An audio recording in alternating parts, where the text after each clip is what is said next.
Yeah. Okay, his name's Hosh, Hosh. So I'm gonna call him right now.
What's up, everybody?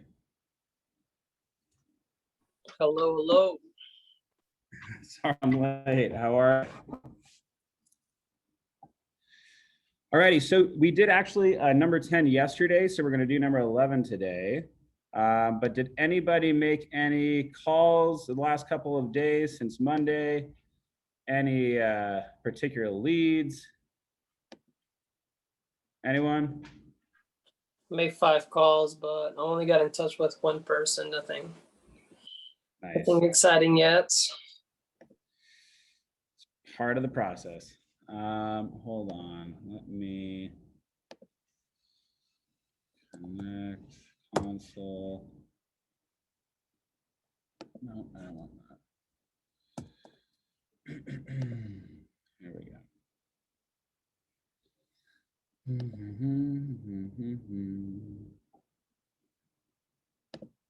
One second.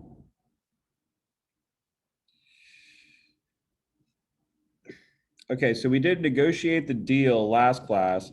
So we're going to be doing close the deal. I think we're one off on the on what's on the emails. But very cool. Bianca, did you make any calls? Hey, Jared. Actually, yesterday I seen a few people. Well, yesterday I seen one of my potential buyers, and they're still in the pre-approval process. They're waiting for a cousin to possibly co-sign, because they were only able to qualify for X amount of a loan. So I was able to speak to the potential buyer. They're waiting on their cousin. They also did mention that with everything that's going on with the Delta virus, that they're afraid of another shutdown. So they're kind of afraid of maybe continuing the process. So I kind of was like stuck yesterday when we were talking about the virus and is it a good time to buy right now if things shut down again? What I really like to focus on whenever we're talking about, is it good to buy? Is it good to do this? Is it good to do that? What are the interest rates right now? And the interest rates are still pretty low.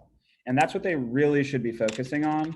And frankly, if we do have another shutdown, prices are going to go up again because we're going to have the exact same thing that happened last year, where there's not enough people who are willing to move. And they're going to go ahead and say, you know what, I'm going to take my house off the market. So right now is actually the best time for buyers to get back into the market because we are starting to see a shift in the buyer's favor. But, you know, you can take a horse to water, you can't force it to drink. Have they said anything else other than, well, have you gone into like what some of their concerns are besides, you know, just the shutdown? No, I think it's just that because this potential buyer really, really wants to buy, and like shortly after they were saying like, oh, I don't know if right now is a good time to buy, I was just basically kind of saying, well, this is why it's good to go with Keller Williams because we have this, this, and this, and this, and this. And the person kind of stayed a little quiet. So I feel like there's still room to get them in. They still really want to buy a house. I think I just need to kind of more so like convince them, like you say, why right now is a good time, with interest rates and, the prices potentially going up. So the big issue that I see, frankly, with their logic, which is okay because they don't know, they're not in real estate, they don't study the markets 24/7. You know what I mean? Mm-hmm. So it's okay for them to not know, and that's fine. Is to point out that when the pandemic happened, for example, for me, I had $10 million worth of listings before the pandemic happened, right? Mm-hmm. And all of a sudden the pandemic, the shutdown orders came in and all the lockdown and all that. And guess what happened? All of those people who are going to sell said, you know what? I don't think I want to sell. Yeah, no, if I sell, I was going to move to New York. It's horrible over there. If I left here and went to New York, I'd be cooped up in my house for God knows how long, and I wouldn't even be able to meet my neighbors. So why should I sell? And then what ended up happening is because so many people decided not to put their homes on the market, we had scarcity in the market. And, standard economic principles do not change in the face of a pandemic. When all of a sudden you have a bunch of people who want to buy, but not a lot of people want to sell. We have a supply and demand issue. So what happened to the home prices? They went right up. Meanwhile, though, the federal government tried to lower interest rates as much as possible to give more of a buyer confidence, to maybe even incentivize some sellers to go, hey, this is a great market to sell. And then guess what's happened? We've got, the pandemic got better, and now we're in a situation where it's still not even, but you're starting to see more people put their homes on the market. And so right now we're in this perfect little situation that we have enough people putting the homes on the market. We have enough buyers that it's almost like a healthy, market right now. Now, if all of a sudden they do a shutdown again, what's going to happen? You're going to see again a scarcity of listings and an influx of buyers. So my point is I would probably talk to this person and just basically say, you should probably look at buying right now because this is the best time to buy. And if you are right that there's another shutdown and there's another this with the Delta variant, you're just going to see what happened last year happen all over again. Prices are going to go up. There's not enough listings. There's a whole bunch of buyers. Make sense? Makes hella sense. Thank you. Yeah. So bang on them on that. Good stuff. Anybody else have any fun conversations you had over the last couple of days? All right, sounds good. Okay, so today we're going to go over the contract to close process, basically close the deal. There's a lot of different variables whenever we're in escrow. One thing that I always like to do for myself, and I recommend for a lot of new agents, is study the process of escrow. There's only a couple things that can happen during escrow. And if you know exactly what can happen in certain situations, you're already prepared for that. So my point is this great little graph that we're looking at right now is the literal contract to close process. Can you see this on your thing? Okay, cool. So it starts with an offer. You either get rejected, accepted, or you go into counter offers. There's only three things that can happen. This is why I always like to talk to my buyers. It's like, hey, just write an offer. What's the worst that's going to happen? Either you're going to get a rejection, you're either going to get accepted, which you still have a couple days to figure out what you want to do, or you're going to go into counter offers, which is much more likely in this market right now. You're more than likely going to go into counters because there's a lot of buyers out there. There's not a lot of listings. So there's always, it seems to be multiple offers. All right, great. So let's say we get past that stage. The only other thing is we go into inspections. And then from inspections, we go to rejection, inspection reply, or an acceptance. So for example, we're inspecting the property. We see a whole bunch of things that are wrong with it. We ask for a credit for repair. They either accept it, reject it, or reply to it with another counter, right? Then we go over there. We go down the list. Clear title. We need to make sure that the title's okay. There's no loans outstanding. There's no foreclosures, et cetera. And then once the title is cleared, we can get the loan underwritten, loan funded, or it's going to get rejected. So the point is we want to look at this graph and understand the process of escrow, because once we understand that, any hiccup, any bump in the road that comes along the way, we're going to be able to go, I know what to do here. I know what to do now. What happens if your loan gets rejected and you're representing a buyer? What would you do if you were representing a buyer and your loan got rejected?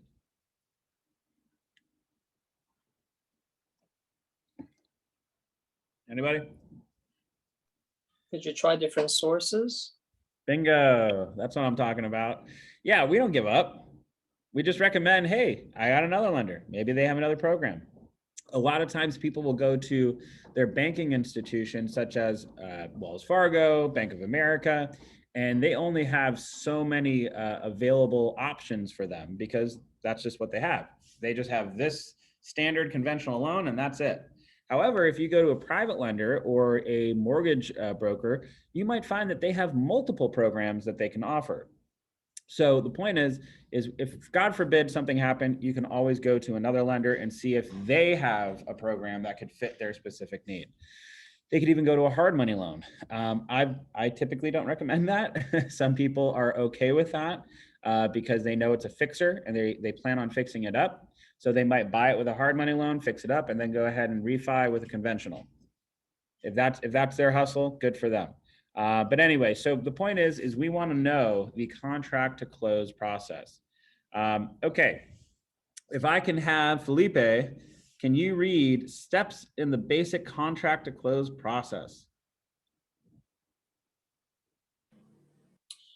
Yes. So offer contract proposal from the buyer received by the seller through their agent, extending terms which, if agreed, form the basis for a sale contract. Acceptance. Seller and buyer accept all proposed and counter proposed terms and conditions and are ready to sign the contract and move toward closing. Counter offers. Seller's amendments to the offer, creating an opportunity for further negotiation with the buyer. The buyer may reply. Rejection. Seller decides not to pursue the offer further. The buyer rejects the seller's counter, ending the negotiations. Inspection. Buyer conducts all required or desired inspections, physical, environmental, etc., and receives a report if a professional inspector is used. Inspection ready. Inspection reply. Buyer's document itemizing. How do you say that? Which one? Itemizing. Am I saying that right? Itemizing. Itemizing, thank you. Itemizing desired improvements or repairs resulting from observations or tests performed during inspection. Inspection reply, acceptance or rejection. Seller determines their response to the inspection reply and amends contract terms to reflect what they are and or are not willing to do to comply with the buyer's request. This process, further negotiation of the contract continues until it is either totally resolved or until the contract is rejected by either party. Clear title. Buyer and seller have an opportunity to review a preliminary report of title, local forms of this vary, that reflect whether any encumbrances, liens, or other issues have been discovered that might prevent the buyer from taking clear title to the seller's property. Loan underwritten and funded. While the buyer and their agent have lead responsibility here, the listing agent also has a responsibility to the seller to assure that the buyer's loan is progressing with all due haste and that is will fund for the closing in a timely manner. Nice. All righty, I'll read the rest. Other escrow instructions. Hold on, let me minimize this. Oops. Either or both parties may have given the title and escrow company, in some states either two and the same, special instructions about disbursement of funds. Both agents have a responsibility to make sure any questions about the disbursement details are answered to avoid last-minute delays. Closing disclosures. The closing disclosures are federally mandated. It is a 5-page form that provides final details about the mortgage loan. It includes the loan terms, the projected monthly payments, and closing costs. The lender is required to provide the closing disclosure at least 3 business days before closing. Closing. The final face-to-face meeting of the parties. By the by, we don't meet in person with the parties in California. To conclude the transaction, each party signs the required documents with the title and or escrow officer present to oversee the signing process. Funds are presented to the buyer and the buyer's lender to satisfy terms of the sale. The seller receives their proceeds for the sale. Recordation and possession. The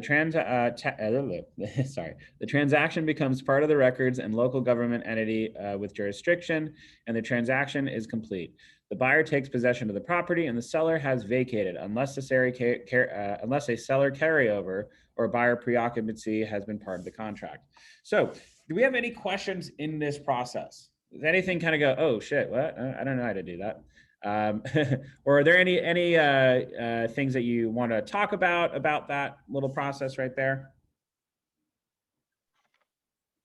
Jared, is there something more in detail that we can look at or refer to as far as like what exactly we need, like document wise? Yeah, so a lot of these things are not documents that we have to do. And a lot of these things are frankly, the lender's responsibility and the escrow officer's responsibility. So for example, The offer, contract proposal from the buyer to receive the whatever. So the offer, that's the RPA. That's the residential purchase agreement. That's what we're referring to when we say the offer. We're going to write an offer out, which is a RPA basically. The acceptance, that's the seller signing the RPA saying that they accepted the offer. Counter offers is a counter offer 1, 2, 3, 4, whatever. That's also another form that's on Zip Forms. Rejection. Technically, there is a form for that. Most people just say it verbally. They basically just go, sorry, we took another offer, and that's that. Inspection reply. So that could be done in an addendum. They'll submit a request for repair. They might counter, request for repair, RRR form. So that's another form that you would look at. Inspection reply, acceptance or rejection. That's another response, seller response to request for repair. Now, everything after that is pretty much either title, escrow, or the lender. And those are all things that they're going to take care of. So which is why whenever we're in escrow, we want to talk to our lender. Hey, how's everything going? When we're in escrow, we want to talk to title. Hey, has these things cleared, and are you able to clear title? Great, whatever. Escrow, you're also going to want to talk to very, very closely throughout the process. Hey, do you have everything that you need? Have our clients signed everything? And by the by, we can't really advise on escrow docs because it's a separate entity. It's supposed to be a neutral third party of the transaction. And so they basically, you would defer questions from your client to the escrow officer, basically. So just keep that in mind, that a lot of this stuff is not really things that you have to worry about. It's just well, you do have to worry about it, but it's not things that you're going to be procuring, except for, the standard stuff like the RPA, request for repairs and stuff like that. Does that make sense? Yes, thank you so much. No worries. And listen, the more when you get into escrow, you'll figure it out. Like, I know it sounds a little scary, but we've all been there. We've all started at one point in real estate. And, once you get in escrow, just tell the escrow officer, hey, this is my first escrow. I'm a little nervous. And your escrow officer is not going to be some mean person who's like, oh, what a loser. They're going to be like, oh, wow, thank you for telling me so I can communicate with you a little bit more efficiently. Does that make sense? Yeah, it sure does. Awesome. And by the by, Pele is great. If this is your first escrow and you use Pele in the office, she'll walk you through it. She'll hold your hand. She's really, really amazing at what she does. And she's also a nice person. So good stuff. All righty. So systems equal success. So like I was trying to say, it's super important for us. I'm not going to read that verbatim, but it's super important for us to, and frankly, if you haven't already, print this section out and make sure that you print it out, because it has this beautiful little thing that I'm on right now, a buyer agent contract to close checklist.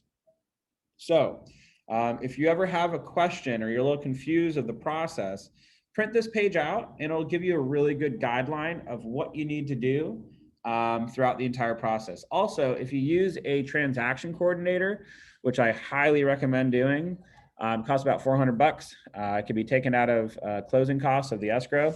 So it's no money out of pocket for you. They can give you a checklist, and they will walk you through it as well. And, ask the transaction coordinator, like, hey, this is my first escrow. I'm a little bit nervous. Can you kind of, help me out through this process? And they're going to be happy to do that. All right. So during this, however, I want to point this page out.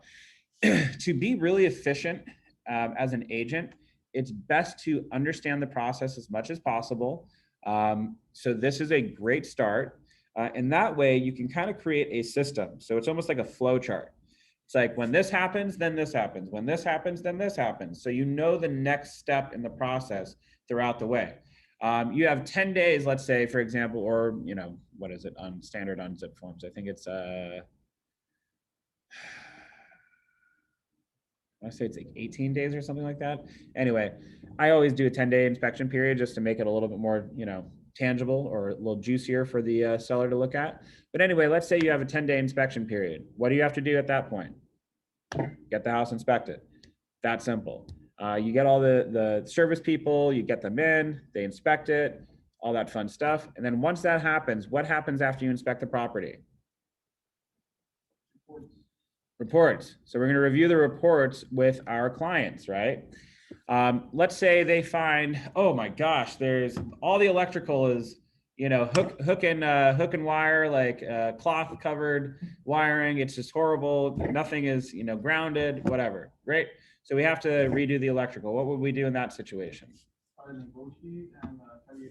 Before we do that, what would we do before that? How do we know how much it's going to cost? Hire your own people? Bingo. We get an electrician. That simple. We get an electrician to come in. They give us a bid. This is how much it's going to cost to do all these repairs. Once we have the bid, we know exactly how much it costs. And then once we have this cost, let's say that's the only thing that's wrong with the house, what will we submit? A request for repairs. So once we submit the request for repairs, we're going to be able to finally ask for a little bit of money back. So let's say they come in and they go, shit, I don't really want to give any money back. So we're going to reject your request for repairs. What option do we have there? Accept or counter. Yeah. So the only other option that we have, we could accept it. We go, all right, we're moving forward. Or we can go, you know what? I don't really like it. I want to counter. Let's see if we can kind of push a little bit more. Can we meet somewhere in the middle? They say no to that. Then we have to make a decision. Do we cancel or do we proceed? But let's say we do proceed. We get through our request for repair. What's up, buddy? We're moving forward. So what's the next big hurdle in the escrow process if we're representing a buyer? We did our request for repairs. Everything's good. What's next? Has to do with this. We need to make sure the Earnest money deposit? no. What do you have? The loan. There we go. The loan. Yes. The loan. We need to make sure the loan is in good standing. How's the loan going? We're going to be banging on the loan officer. Hey, have you submitted this? Has it gone through underwriting? What's up? What are we doing here? We're baking cakes. What's up? And so, you know, that's going to be the next process. So let's say the loan gets, goes through underwriting. It's approved. It's funded. What's next? Title. We want to make sure the title can get cleared, and then we get funding and recording. So the point is, though, if we look at this buyer to contract to close checklist, it pretty much goes over all of it. Submit a contract, earnest money deposit, title escrow company, date specified in contract, when, check it out, done. Deliver earnest money deposit, money to listing agent. We don't do that here in California. That's going to be a wire. They're going to wire the earnest money deposit into escrow. You're not going to give it to a listing agent, that's for sure. Schedule structural and termite inspections, arrange geological and other inspections if needed as early as possible. If anybody remembers, when do I typically like to get my inspections done? Within the first week? Absolutely. Even better, within the first 3 days. Why? Why do I want to do it within the first 3 days? If I can. Obviously, I can't do that every single time, but if I can, I'd like to do it in the first 3 days. Why is that? In case something comes up and you need to get it. Isn't there something that you have to submit to escrow within the first 3 days that's financial? It has to do with money. Oh, the EDM. Ah, boom. EMD, but I like EDM as well. Yeah, so earnest money deposit is what you have to do, which is what, typically 3% of? The sell price? Price. Bingo, exactly.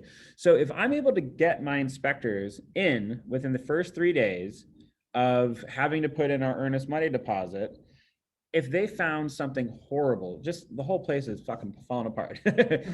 What can we do in that situation? We can walk away and they didn't even have to put up their EMD. I was about to say EDM again.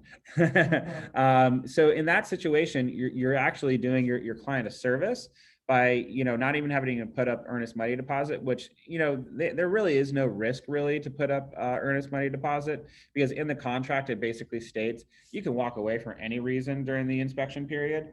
But just in case somebody's a little bit nervous, It's nice to do for your buyer. Get the inspector in within the first 3 days. They inspect it. They say, hey, it's looking good. It just gives them that confidence to throw in their earnest money deposit that much easier.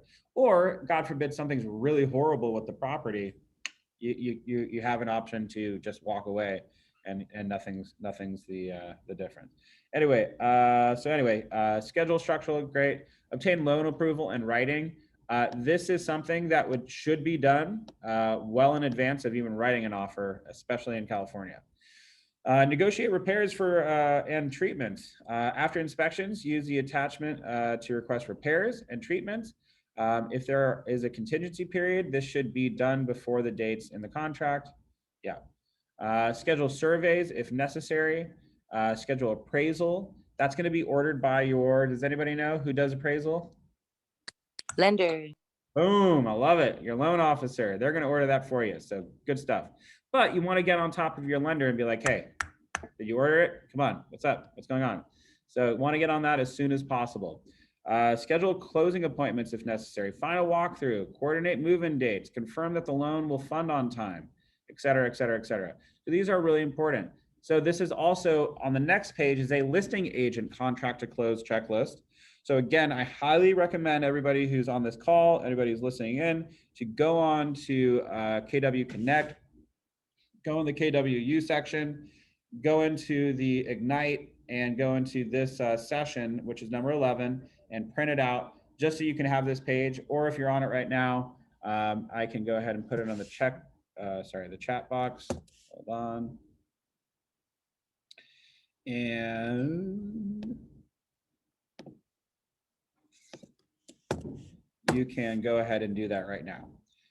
And these are really great checklists for you because first and foremost, if you're a new agent, it's going to make you feel a little bit nervous going through your first contract. So this will just kind of help you, stay in line, like, hey, this is what I need to do. This is what's next. This is what to expect after that, et cetera, et cetera, et cetera. And then more importantly, once you get used to it, systematize it. When this happens, I always do this. I always call these people in the next process. I always call, check in with the lender. I always check in with the escrow officer. I always check in with the title company in these different stages. So then eventually you get into kind of like a flow, so to speak. And it's just much, much easier to go through that way. All righty, your turn. Be a problem solver. I have the answers on the thing right here because I'm looking at the instructor edition, so I apologize. But let's pretend that we don't see the answers. But anyway, how things can go wrong. So let's say there's a surprise finding. They're saying to pre-inspect to avoid surprises.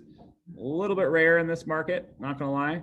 Don't know too many people who are gonna go, yeah, come on in with your inspector and pre-inspect the property. It doesn't really happen. So I don't know why they said that, but anyway. Report is complex or confusing. Attend the inspection with your client. So let's say we have what are they called? The inspector. And they give a report and they're just super technical, all this jargon that you don't understand. What would you do there? Hey, can you explain this in plain English for us, please? It's that simple. Hey, what does this mean? Is this a big deal? Is it a small deal? Should we get another inspection on this?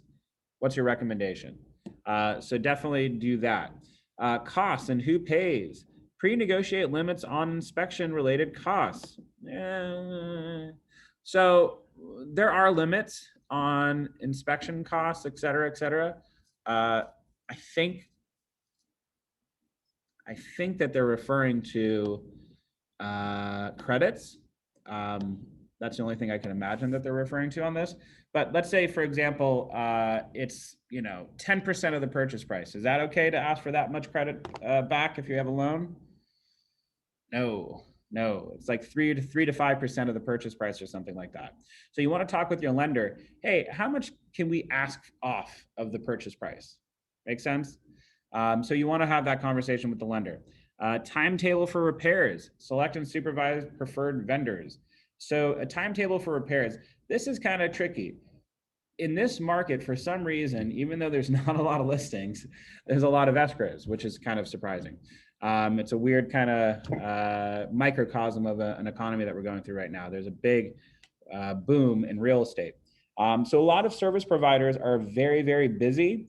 You're going to want to go ahead and probably have 3 inspectors in your back pocket just to like roll call that real quick and be like, hey, are you available this day? Are you available? Are you available? Are you available? Send a blast email out when you're in escrow to 3 different inspectors saying, hey, are you available these days? And just, as long as they're qualified inspectors, schedule the first person who's available. That's typically what I would do. Doubt about worthiness. Prepare and reassure your client about how things will happen and document work in invoices. So for example, if all of a sudden your client's going, oh shit, there's a lot of stuff wrong with this property. I don't know if I want to buy it. A little scary. What I would say in that situation is, hey, let's go get some bids. Let's find out if it's going to be $100,000 or it's going to be $20,000. If it's, not as big of a deal as you thought it was, you can get that taken care of before you even move in. So let's just see what it is. Yeah, maybe we'll have to pay $100 for an inspection or something like that. But are you willing to walk away, or do you want to just, information is power, knowledge is power. So maybe reassure them that way and ask them to, hey, let's inspect this and just be sure. And then plus, we might be able to get a request for repair, which could cover these costs entirely. So that's something that I would definitely do there. Appraisals won't support the price. So whenever I'm hearing that we're going to do an appraisal, I like to go ahead and meet the appraiser, excuse me, in person. And what do you think I would bring to the appraisal? Anybody? Comps. Boom, comps, exactly. So yes, I would bring comps. Before we listed the property, what did we do? We did a CMA. So with that CMA, I'm going to go ahead and bring it to the appraiser and say, hey, this is how I justified the price when we priced it out. Yeah, they're over asking, but I think that you can notice that we are having an uptick in prices right now. So I think it's just catching up with the market. Try to reassure the appraiser. Appraisers are people. They are easily influenced just like all of us. So, try to do that if you can. Won't support the loan. Find additional buyer funds or funding. So this is a fun one. So let's say the lender, it doesn't appraise. We've tried to, even get another appraisal that still didn't appraise, and there's a gap. Let's say it appraises for 1.2 million. We have an offer for 1.3 million. What happens in that situation? Yeah, got to come up with the cash. If they still want it, they have to come up to 1.3 million. They got to find another $100,000 in cash, which can be hard. Or the other thing that you can do is renegotiate. Hey, listen, it's not appraising. I think we're going to walk, unless you want to come down to 1.2. If you want to do that, then we're in. But otherwise, it doesn't make sense to us. Now, in this market, they might have a backup offer with somebody who's like a all cash offer. Who's like, I don't give a fuck. Yeah, I got it. Good shit. But so just double check with that. But one of the options is renegotiating. The other more likely scenario in this market is having to come up another $100,000, bridge the gap with cash. Doesn't match the CMA, appeal the appraisal. So yeah, the last and final thing that we can do in this list is to appeal the appraisal, and basically, which means we want another one. We don't agree with what you have on the books, and unfortunately, sometimes that does happen. You might get somebody who lives like out in like Rancho Cucamonga who's never appraised a Beverly Hills house in their life. They don't live here. They're looking around and they're like, I don't understand why this house is worth so much, but it has a gorgeous view. It's a brand new construction. And it's like, you don't know what you're talking about. So you can go ahead and ask for a new appraisal. Let's keep it going. We're zooming through this today. Okay, closing information. If I could, Bianca, you want to read this one? Let's do it. Perfect. I'm going to grab some water, but I'm listening in spirit. Okay. All right. There are a lot of moving parts to a closing. Prepare your buyer and seller for closing by making sure that they have and understand the information. Don't assume that the buyer or the seller remembers everything from you buyer consultation or the listing presentation. You may have to review the important details. Since most transactions occur online, such as with Loop, you may not have to provide your clients with much more physical paperwork, but it is important to make sure that they have all the information they need.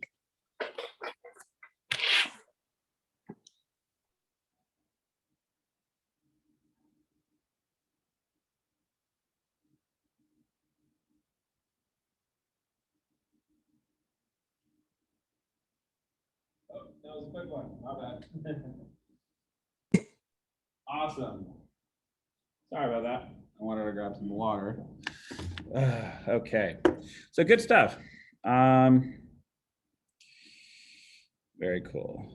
Okay, hold on. Dates for buyers. So, okay, again, the most important thing that we can do when we're trying to study or understand the contract to close process is try to have an effective timeline to understand what you need to do and by when. So usually in my little cubicle area, I call it my office. It's not an office though. I'm still butthurt about that. I want an office. Anyway, I have on my dates literally put out is I will have different colors for different things. For example, I think I have a green whiteboard thing. I think I have an orange one or whatever. And each color represents a different timeline in the escrow process. So for example, we want to know the effective date, the inspection timeline, inspection response timeline, the termite inspection, loan application deadline, loan commitment date, additional escrow date. I don't know what that is, but all right. Learn something new every day. Closing date, etc. Dates for sellers. Why is being a listing agent so much easier? You got to worry about when you were in contract and when's the closing date. That's pretty much all you got to worry about. That's all you care about, frankly. Now, I will say this, as a listing agent, you also want to be very mindful of what's happening on the buyer side. Because for example, if you have a 10-day inspection period and it's on the 9th day, you might want to submit a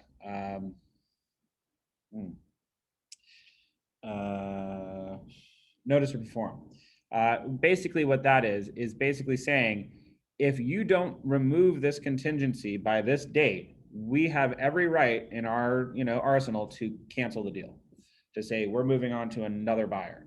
So for example, if I'm a listing agent and I have 10 offers on a house, we accept one offer, we go into escrow, the inspection's 10 days, we're at the 9th day, and I'm like, hey, you've already done all your inspections, I'm waiting for your request for repair, I haven't seen it, so I'm submitting a notice to perform. Basically saying in the next day or two, we expect that you are going to submit this, and actually you have 2 days after the notice to perform. So technically you probably should do it on the 8th day if it's a 10-day inspection period. I give them a little fudge day just because I'm a nice guy. And I give it so they have 11 days technically. But after that point, I'm able to go back to those 9 other offers and go, hey, they're not performing. These are all the things that we found in the inspection report because they've already submitted that. Look through it. If you're okay with it and you're okay with the purchase, the offer that you originally submitted, we'll go ahead and accept your offer, barring that you'll remove the inspection contingency. Or maybe you'll keep the inspection contingency in place. But anyway, the point is that's what I would do in that situation. So it is important to know these dates, even as a listing agent. However, you could also kind of fudge it a little bit. For example, I had a situation where I had a seller who was out of town who was refusing to let the buyers inspect the property. I was like, whoa, bro, like you don't do that. You're contractually obligated to allow them to do that. In fact, it even states in it that they can walk on the property for any reason as long as they give you, due notice, even if it's outside of the realm of inspecting it. And she was like, I don't care. I don't want them coming to my property. And I was like, okay, it's a 10-day inspection period, but I don't want to get my client sued and I don't want to get sued. So I'm just not going to advise her to remove the inspection contingency. And she was like, isn't the inspection contingency almost over? I'm like, yeah, but you didn't let them inspect the property. So we really can't, do that. So we kind of really have to let them do that. And then once they inspect it, I have no problem submitting a notice to perform. But if we do that and they haven't inspected it and we haven't allowed them to do that, they could sue. It's not, so in that situation, again, I was aware of it, but I advised not to remove it. So anyway, point is keep in mind those dates because they are very important. All right. 3, seize the golden opportunity. Although the closing process may seem like the end, it is not. It actually can be the beginning of another relationship with your next buyer, seller, referral, or vendor. Providing an excellent customer experience for everyone involved, over communicating, and setting and exceeding expectations is key to seizing this golden opportunity. Think of all the people involved in the entire transaction, especially the close, buyers, sellers, other agents, lenders, title companies, and many more. It is important to always leave a great impression. One of the best ways to do it and acknowledge them and thank them always come from gratitude. Okay, so what is the number one issue that agents have after you close a transaction? So there's a statistic on the National Association of Realtors. I think it's like something like 80 to 90% of people would use the agent that they work with again. I think it's only like 15% do. Why is that? That's a crazy number, right? No follow-up? Boom, Felipe, my man. I love you, bro. Yes, it's the follow-up. They don't follow up. They close the deal and they're like, woo, I'm going to Cancun. Screw it. I'm done. Month go by, 2 months go by, a year goes by, 3 years go by. You find out that they just bought another property and you're like, oh, why didn't you call me? Well, you didn't call them. So, point is always follow up with your clients. Once you close a transaction, I mean, listen, there's some clients that I have not followed up with purposely because they were just nightmares and I never want to work with them again. But for a lot, and by the by, those are the ones who do call you back, which is always lovely.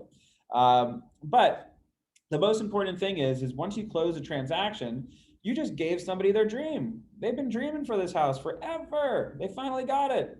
You're basically their new best friend. So you should be calling them, following up with them. Hey, how's the house? What's new? 5 months has gone by. Hey, I would love to come by and take a look at it and see what you've done with the place. A year goes by. Hey, you know what? I'm getting a couple friends together. We're gonna go grab some drinks. You want to join us? Or hey, I'm having a client and friend appreciation dinner. I'd love for you all to come out. Think of ways to stay in contact with people, and also it doesn't have to be complicated. It could just be, how's the kids? What's new? How's your day going? It's that simple, and a lot of agents don't do it. And frankly, it's missed opportunities, big time. The majority of my clients that I work with today are either referrals or clients that I worked with before in the past. Bar none, 100%. Those are the majority of the clients that I work with now. And that's the ideal thing for everybody, is to get to the point where your phone is ringing and you're not calling other people. And by doing that, you have to pick up the phone though, and you have to make some calls. You have to stay in contact with your previous clients and keep that conversation open. Hey, look at that. NAR fact, there we go. The National Association of Realtors reports that 88% of clients say that they would use their real estate agent again, but only 12% do. Don't be the 75% that loses touch with their past clients. So big time.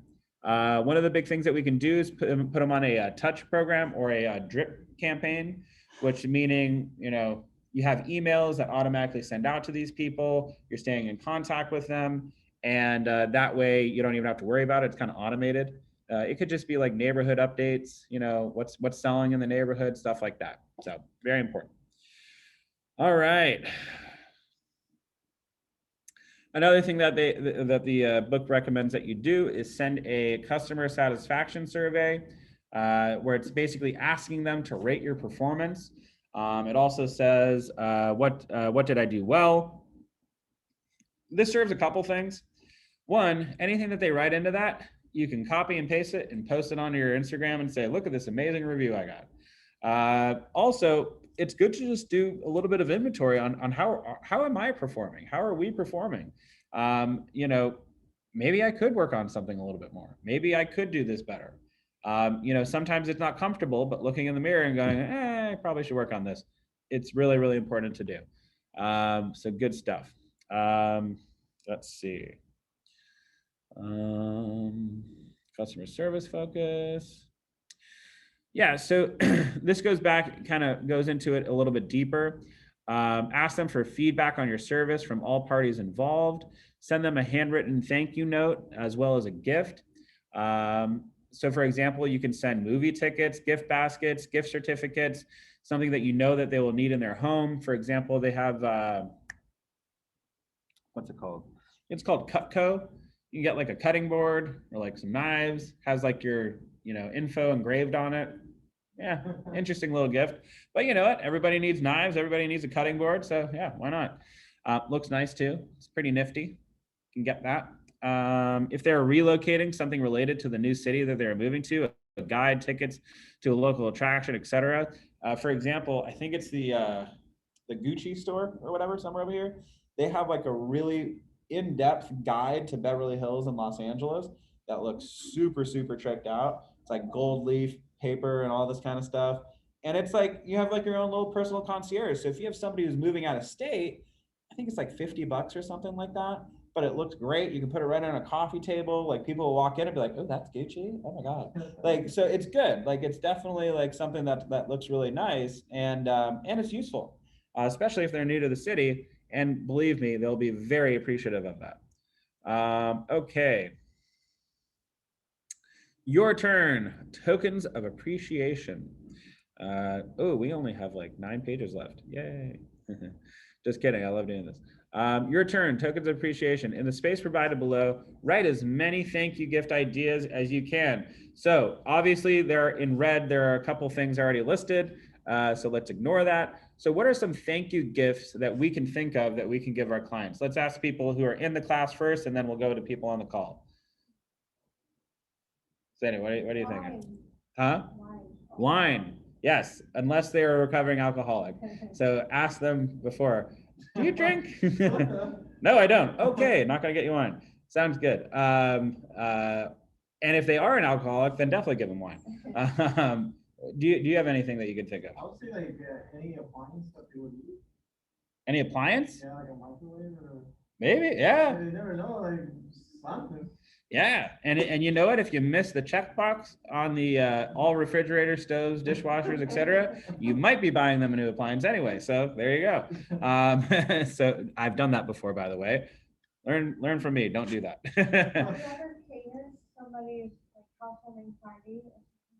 I haven't, but that's a really good idea, actually. I've catered brokers opens, but I haven't done that. That's actually a really good idea. That's great. Good one. Anybody else on the call? Can you think of any closing gifts that you could think of just to say thank you to our new client and new best friend, right? They're our new best friends. We're going to stay in touch with them. I would say like a little popcorn setup from See's Candy. Cool. I like it. Yeah, absolutely. 100%. What are some things that I've done? I'm not really big on gifts, to be honest. On people's birthdays, I think I'm the gift, so I just show up to their birthday party. I'm like, hey, I'm here. You're welcome. But no, I've bought somebody appliances. Unfortunately, that was on accident because I missed something, but I still got them appliance. I've gotten somebody an orchid. Really beautiful house plant that they could, whatever. She ended up giving it away, so I decided against doing that. So there that is. What else? Sorry, weed, absolutely. And you want to know what? He knows one of my clients, Wolfie, and I did get her weed. She smokes a lot of weed, and she's a comedian, and she's actually going to be in the new Jackass movie, which is cool. And she smokes a lot of weed. I was actually trying to find her a clone of like marijuana, which is like a little small baby plant of marijuana that she could like pot and like grow, but I couldn't find one in time. So I just got her a blunt, a pre-rolled blunt. So she was stoked with that. So yes, you can get, if they are a big pot smoker, get them some marijuana. So anyway, so as you can see, it could be anything. frankly. And through the process of getting to know them, you'll probably get an idea of what their style is and you know what they like and kind of vamp off of that. It doesn't have to be anything specific or you know whatever. However, that with that said, if you have, you know, for example, that Cutco place, if you've bought multiple things, they give you bigger discounts and bigger discounts and bigger discounts and whatever. And if you refer people, you might want to use those people because all of a sudden those like little cutting boards turn into like practically free. And I like free, frankly. I'm Jewish. What can I say? I don't like spending money if I don't have to. So anyway, but the main point that I want to point out to everybody is it doesn't have to be anything like astronomical. It doesn't have to be thousands and thousands of dollars. If you close on a $20 million house, maybe it should be thousands of dollars. But you know, for the most part, if it's $1 million house, if it's a $500,000 condo, don't break the bank over it. You know, there's going to be more deals that you have to focus on and whatnot. More importantly, sometimes what I do is I'll give flowers to the other side, especially if I was a complete asshole and banged on them super hard and got a lot of money off on the deal, which I have done. I once got like $40,000 off of the asking price because my clients were like, we'll take it. Like, I don't need it. And I was like, yeah, this person pissed me off. I'm going to, you know, bang on them really hard. And I got $40,000 off. And I was just like, hey, listen, we're going to walk if you don't do this. And they gave us 40,000. And I asked her where she was one day. She was like at the hair salon. And I came in with like a big bouquet of flowers. And I was just like, hey, listen, it was really a pleasure, you know, working with you. You know, I hope you know it's just business, like whatever. And she was like, I hated you, but now I love you. And so, you know, sometimes, you know, being nice to other agents is important as well. Okay, getting paid. You get paid. I don't know if we really have to discuss that, but most real estate commissions have rules that require files to be turned into their broker within a certain number of days. Okay, fair enough. So one of the reasons why I always love using the transaction coordinator, Brian, is he'll go ahead and do that for you, which I love. If I don't have to do something, I like it. And he'll do your green sheets and everything. But I will say this, it's important to know what green sheets are. In Keller Williams, we have to submit basically a file showing like, you know, what was documented, how much the commission was, et cetera, et cetera, et cetera. It gets sent over to the MCA, which is Veronica. She sends it over to the broker, everybody approves it, and then you get paid. That said, if you're using the transaction coordinator, he will walk you through it. You might have to do your own green sheets occasionally if he's super, super busy. But for the most part, usually he'll just kind of bang it out for you. But anyway, it's important to know that. Yeah, that's pretty much all they have to say about that. Very cool. Jared, so you're saying at the end of each transaction, would you recommend that we go to the transaction coordinator to set up the green sheet for us? At the beginning of every transaction, we should go to the transaction coordinator to make sure that we're doing all the paperwork is being done properly. And by the by, what is a transaction coordinator? Is that somebody who's doing the work for you, or are they assisting you with the process? Yeah, they're basically assisting us with the process. Really, where I came from before I, worked over here, they actually forbade all new agents to using the transaction coordinator. You had to do your own deal 2 times without a transaction coordinator with your mentor. And basically meaning like you have to do everything from start to finish, which I hated, by the way. But you have to do everything from start to finish. And that way you know what you need to do. So you're not just relying on the transaction coordinator. Here, we actually kind of push the transaction coordinator just because it's a little bit easier. We want you to focus on what your main thing is, lead generation. That's what we really should be doing. Even if when you're in escrow, you really should be focusing on how can I get more leads? Door knocking the neighborhood, talking to all the people, holding open houses to try to find new buyers, cold calling just for shits and giggles. You always want to be lead generating, and by using the transaction coordinator, that's going to free you up a lot of time so you're able to do that. And really, frankly, when you're using a transaction coordinator, when you're using a really reputable escrow officer, when you're working with a really amazing loan person, you can pretty much just play the check-in game, which is just, hey, I'm checking in to make sure everything's going well, you know, and really you're kind of just left to, you know, relaying messages to your client, asking, hey, is there anything that my client needs to submit? Are we waiting for anything on the other side? Yes, we are. No, we're not, whatever. If we are, I can go call my client and say, hey, you really need to get on this. Like, it's important. If it's the other side, they're delaying on something, I can call the other agent and go, hey, why are we delayed? If they don't give me a satisfactory excuse, I'm going to submit a notice to perform. But yeah, that's really what the facet of having a solid transaction coordinator, escrow officer, lender, all that stuff. That's why you really want to make sure you got some really top-notch people, because if they are really, really good, it kind of puts the escrow into autopilot, which is what I like to call it. It's, hey, the ball is rolling. It's either going to close or it's not. But no matter what, we're going to find out as we're rolling this ball down the hill. I So have a good. question, Jared. Were you able to like get a good idea and learn from like the first time doing yourself, or did it take like 2 times, or like doing the So confused my first time, and the Yeah. irony was is I was over analyzing what I was doing. It was really simple, but like I was just like, but wait, what if I wrote this? And then like my mentor was like, dude, stop fucking with the contract. Like, what are you doing? Like, don't, the contract is perfect how it is. I'm like, but what does this mean over here? There's like, don't fucking worry about it. It's boilerplate. And she was just like, and I'm not kidding. I drove her nuts. And she was like, just focus on these things. And that really kind of helped me a little bit. Yeah. One thing I can say, which is really important when you're doing your contracts, do a cover sheet. So you pre-fill out all the necessary forms. By doing the cover sheet, it will automatically impregnate all like the names, dates, you know, et cetera, and signature lines onto all your different contracts that you're going to be submitting to your clients. So you don't have to think about it, which is great. And you're really just kind of like reviewing it more than like filling everything out, so to speak.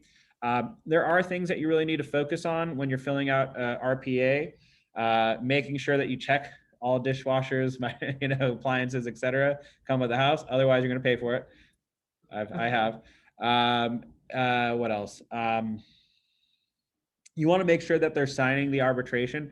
We can't technically we can't advise them to, but we just kind of want to point out that it's much better if they do it this way. Arbitration basically is stating that it's limiting the possible lawsuit to 3% of the purchase price, and that it's not going to go to a court. It's going to go to arbitration or mediation. So it's not going to go to, you know, a judge. It's going to go to, hey, everybody, let's get in a room and let's talk about this. Okay, come on, hey, it's not a big deal. And it's just a much smoother process. And yeah, it's just important to advise our people to do that. Now, you might have a client who's sue happy, which that's some red flags when they're like, I don't want to do that. What if I want to sue them? It's like, oh shit. If that happens, talk to your broker and get them involved, because it's probably going to be a nightmare transaction. Anyway, so good stuff. Action items. Add your buyer and seller client to your contact database. So what's our daily 10-4? Can anybody remind me what the daily 10-4 is?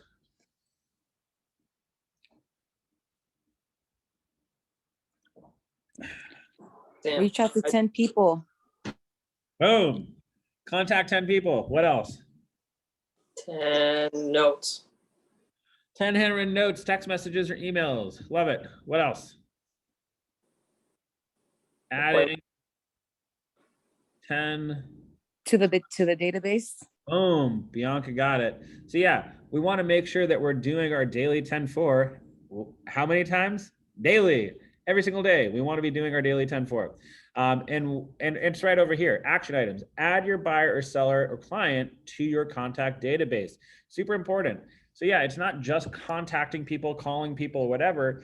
We want to make sure that we're adding them to some form of a database. I don't care if it's a handwritten, line item names of peoples and addresses, whatever. If that works for you, great. We do have a free CRM on command that you can use. It works. I use it. Not very often, but I use it. But we should be using that, frankly. My business would probably be much better if I was using it a little bit more efficiently. But It could be an Excel spreadsheet, whatever it is. But if you're doing that, you're able to go back and look at your notes that you wrote when you talk to the individual. Let's say it's somebody who's like, Jared, I want to sell, but not for another year. So you can set a note in command saying, hey, in 6 months, I want to call this person about selling. Because frankly, if they're a year out, we need to be having the conversation 6 months ahead of time. Because in reality, we need to check in to see how they're doing, what's happening. If they are saying, yeah, you know what, we're ready to go in the summer, you can start having the conversation of like, hey, well, let me go take a look at the house again. I want to see what the condition is. You can advise them on packing and putting stuff away. You can start getting the process of like looking for a replacement property. And frankly, you might even find out somebody says a year, it might just be 4 months from now, but they think it's a year from now. You never know what happens when people have conversations at the dinner table with their family. Things change on a daily basis. I remember, yeah, for example, I fell out of escrow on this one property in Bel Air, and I'm like, oh, no way we're gonna get back into escrow. It's done, it's over, yada, yada, yada, yada. Just get a call from the person who, the buyer who, canceled the contract. And they said, hey, is it still available? Because we kind of want it now. And I'm like, okay, well, we'll do that, but you have to resubmit the offer and you have to give your 3% earnest money deposit has to be non-refundable because you wasted her time. And she missed out on another offer because they ended up saying, oh, you're in escrow. They wrote an offer on another property. They're in escrow now for 3.2 million. And the wife loves that property more than this one. So she got screwed. So she's angry now. And she's like, well, I'll only accept it if you do, 3% earnest money deposit. So my point is, you thought that deal was dead. It's not. And so, for example, somebody says, oh, I'm not going to sell for another 10 years. Call them a year later, they're like already listed. And it's like, oh shit, what happened there? So the point is by using an effective CRM, you're going to enable yourself to set reminders for yourself. You can, put, notes in it saying, hey, they want to sell on this date. Let's talk about that next time I talk with them. Also, their kid plays Little League soccer or baseball or whatever. So when you're on the phone, you're going, hey, you said that you wanted to sell in a year. By the by, how is your kid's soccer? Are they still playing soccer? You know how much they're going to love that? They're going to love that you remembered that. Believe me, their own family probably doesn't remember that. So, just be that person. So it's really important. Anyway, add business to business resources in your database, also very important. Identifying calendar systems with reminders capabilities that you use to keep track of events and deadlines in the contract or close process. So again, I don't care what you use. If you don't want to use command, that's fine. You could also use your iCalendar if you have an iPhone. If you have a Android, I'm sure they have Google Calendar on there as well, which is really great.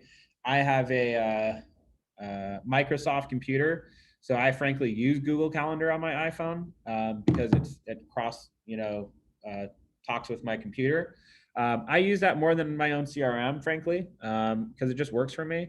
But I will say this, the CRM in our command is specifically tailored for real estate agents.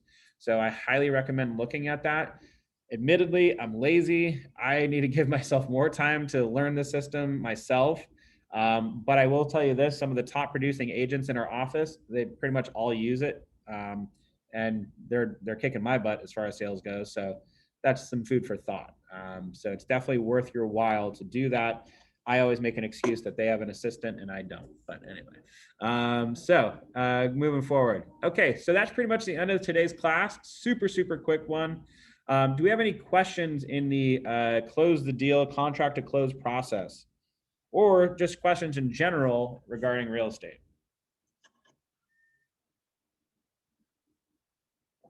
Not all at once. All righty. Well, thank you all so much. It was a pleasure as always. Sorry I was 10 minutes late. My dog doesn't like to go to the bathroom when I want it to, and what can I say? But thank you all so much, and I'll see you on Monday. Cheers. Thanks, Jared. Thank you, Jared. Take care.